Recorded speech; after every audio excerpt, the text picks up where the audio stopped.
समर्थ मित्रांनो, आपल्या स्वामी सेवा या चॅनलवरती तुमच्या मनापासून स्वागत आहे. मित्रांनो, गुरुदेव दत्त यांनी आपल्या भक्ताला स्वतः आत्महत्या करण्यापासून वाचवलं होतं आणि घरीसुद्धा नेऊन सोडलं होतं. ही कहाणी तुम्ही ऐकलेली आहे का? जे दत्तगुरूंच्या सेवेत आहेत त्यांनी ही कहाणी नक्कीच ऐकली असणार आणि ज्यांनी नसेल ऐकली त्यांना आज आपण सांगू. एक कुटुंब होतं मित्रांनो, सर्वसाधारण तुमच्या आमच्या कुटुंबासारखं एक कुटुंब होतं आणि त्या कुटुंबामध्ये गुरुदेव दत्त यांची अतिशय मनापासून सेवा केली जायची. त्या कुटुंबाचे जे प्रमुख होते, त्यांच्या घरचे जे मालक होते, जो माणूस होता घरातला कमवता पुरुष होता, तो सुद्धा गुरुदेव दत्त यांना खूप पूजायचा, सेवा करायचा, मानायचा. त्यांच्या सकाळ संध्याकाळ दत्तगुरू यांच्या नावानेच व्हायचे. पण काही कारणाने तो जो माणूस आहे त्याचं काम सुटलं, त्याला कामावरतून काढून टाकलं म्हणा किंवा काही काम सुटून गेलं. तर आता तुम्ही विचार करा मित्रांनो, घरातलं मेन माणसाचं जर काम सुटलं तर किती अडचणी येतात आणि त्या अडचणी पण दूर करण्याचं कामसुद्धा त्या माणसाचं असतं. आता 2 मुलं, बायको आणि स्वतः 4 माणसांचं जे कुटुंब आहे ते कुटुंब चालवणं म्हणजे छोटी गोष्ट नाही. आणि अशाच वेळी त्या घरातल्या कुटुंब प्रमुखाचं काम सुटलं. खूप प्रयत्न केले. आर्थिक परिस्थिती खराब झालीच, इतर सगळ्या गोष्टी सगळ्या विस्कटल्या, अक्षरशः विस्कटल्या आणि त्यांचं मानसिक संतुलन हलून गेलं. त्यांना स्वतःला कळत नव्हतं तर मी काय करू आणि कशा प्रकारे करू आणि कसं हे सगळं मी आटोक्यात आणू, कसं हे सगळं थांबेल, कसं सगळं चांगलं होईल, असं ते आटोक्यात प्रयत्न करत होते. पण त्यांना यश नाही मिळालं मित्रांनो. खूप प्रयत्न केला त्यांनी. शेवटी न राहून त्यांनी एक डिसिजन घेतलं, आत्महत्येचं. त्यांना असं वाटलं मी माझ्या कुटुंबाला अशा वाईट अवस्थेमध्ये मी नाही बघू शकत, मला नाही जगायचं, मला जीव द्यायचा आहे, असा विचार करून ते दुसऱ्या दिवशी सकाळी घरातनं निघून जातात. घरातून निघून गेल्यानंतर ते घरात कोणाला सांगत नाही, असाच विचार करून फक्त ते घरातून सकाळी निघून जातात आणि निघून जात असतात. काही त्यांच्या डोळ्यासमोर काही नसतं की कुठे जायचं, काय जायचं, फक्त इतकंच की मला आज जीवन माझं संपवायचं आहे. ह्याच गुंताऱ्यामध्ये ते चालत असताना एका गाडीच्या समोर ते येतात, आदळतात. थोडक्यात ते त्यांच्या विचारामध्ये असताना एक गाडी येऊन त्यांना ठोकर मारते. ती गाडीने ठोकर मारल्यानंतर गाडीमधून 3 जणं बाहेर निघतात. ते त्यांना ओरडतात थोडंसं की बाबा तू कोणत्या एवढ्या विचारात चाललं, तुला स्वतःचा जीवाशी काय प्रेम आहे की नाही, घरी कोणी आहे की नाही तुझं वाट बघणारं, तू एवढ्या निष्काळजीपणाने तू चाललायस.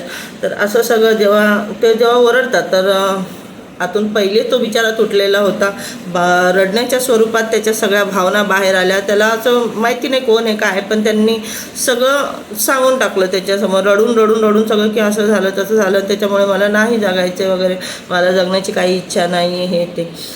ते युवक त्यांना समजवता की अरे तू का इतकी घाई का करतोय, थोडं थांब ना, होईल सगळं ठीक, देव आहे जगामध्ये, देव सगळं बघतोय, देव तुझ्यासाठी काही ना काही करेल. तर ते बोलता नाही काही देव वगैरे काही नाही आहे जगामध्ये, मी सुद्धा दत्तगुरूंची खूप सेवा करतो, पण मला काय मिळालं आज इतकं सगळं करून असं. आणि हे सगळं संवाद चालू असताना त्यांची मिसेस आहे जी त्यांना मिसेसला माहितीच नाही की घरातनं का बाहेर गेलेत वगैरे. आता असं वाटतं माणसाला की काही कामानिमित्त गेले असतील, येतील इथून कुठून तरी. असं सगळं जेव्हा त्यांचा संवाद चालू असतं तेव्हा त्यांना त्यांच्या मिसेसचा फोन येतो घरून आणि मिसेसच्या फोनवरती त्यांना माहिती पडतं की मिसेस त्यांना सांगते की तुम्ही सकाळपासून कुठे गेले, आम्ही घरी वाट बघतोय आणि जे काम तुमचं सुटलं होतं ते तुमच्या कामावरचे मालक आले होते तुम्हाला भेटण्यासाठी, त्यांना तुम्हाला कामावरती वापस घ्यायचं आहे, असा निरोप मिसेस त्यांना सांगते.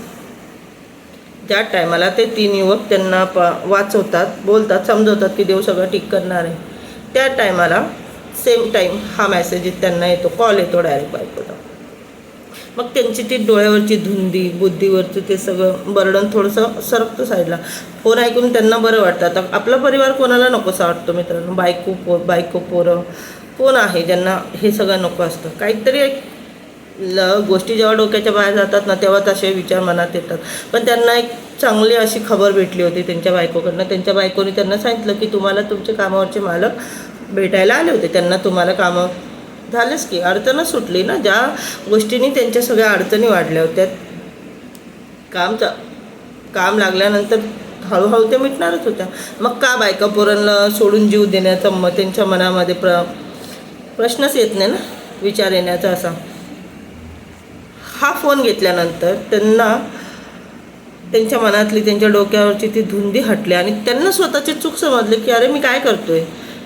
आज मी जर जीव दिला असता, आत्ता जर मला काय झालं असतं तर माझ्या कुटुंबाचं काय झालं असतं, माझ्या बायकोचं काय झालं असतं, माझे 2 मुलं आहेत छोटे छोटे, त्यांचं काय झालं असतं. आणि असा सगळा विचार करून ते आणखीन रडतात. मन हलकं होईपर्यंत रडतात. तेवढ्यात त्यांना ते जे 3 युवक आहेत ते त्यांना बोलतात, आता तर तू घरी जाऊ शकतोस, आता तू घरी जा, आता तू कुठेही न थांबता सरळ घरी जा, तुझ्या कुटुंबामध्ये जा तू. तर ते त्यांना बोलतात की माझ्याकडे पैसे नाही आहे, मी घरातनं 1ही रुपया माझ्या खिशात नसताना मी घरातून निघालो होतो, परंतु आता पुन्हा वापस जायला माझ्याकडे जसं बसचं भाड्यासाठी किंवा कशासाठी गाडी भाड्याचे पैसे माझ्याकडे नाही. तर ते जे 3 युवक आहेत ते त्यांना विचारतात की तू कोणत्या गावचा आहेस, तू कुठून आला आहेस. तर त्यांच्या गावाचं नाव सांगतो, बाबा मी अशा अशा गावून आले. तर ते युवक बोलतात, अरे आम्ही पण त्याच साईडने चाललो, चल तुला आम्ही सोबत. आणि असं बोलून ते युवक यांना गाडीत बसवतात आणि थेट त्यांच्या घरापर्यंत नेऊन सोडतात. आणि घरापर्यंत नेऊन सोडल्यानंतर त्यांना माहिती पडतं की इथे घरी काही चांगल्या गोष्टी झालेल्या आहेत. त्यांची जी मिसेस आहे, त्यांची बायको आहे, त्यांच्या आता नवऱ्याचं काम सुटल्यानंतर आपण पण तर थोडंफार हातभार लावण्याचा प्रयत्न करतो. आपण सुद्धा बघतो इकडे तिकडे मला कुठं काम भेटलं, असंच काहीतरी त्यांच्या मिसेसचं पण प्रयत्न चालू होते. तर त्यांच्या मिसेसलासुद्धा कुठे काम लागलं होतं. तर त्यांनी घरी गेल्यानंतर त्यांना त्यांच्या मिसेसने पण सांगितलं की तुम्हालासुद्धा पुन्हा कामावरती बोलवलं आणि मलासुद्धा छोटंसं काम इथं लागलेलं आहे.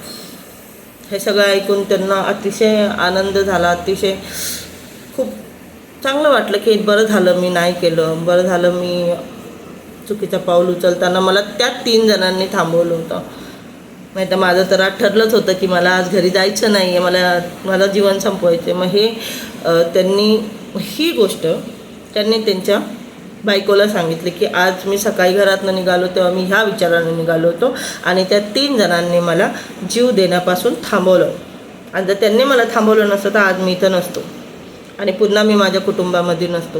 हे सगळं त्यांनी त्यांच्या बायकोला सांगितलं. त्यांच्या बायकोने त्यांच्या डोक्यामध्ये, आपण लेडीज पटकन या गोष्टी लवकर जोडून घेतो, आपल्याला लवकर समजतं. आपण बोलतो ना, नाही ते कोणीतरी देवच होते, ते देवच धावून आले होते तुमच्या मदतीला, तुम्ही कोणाचं वाईट नाही केलं म्हणून बघा देवाने तुमचं वाईट नाही होऊन दिलं.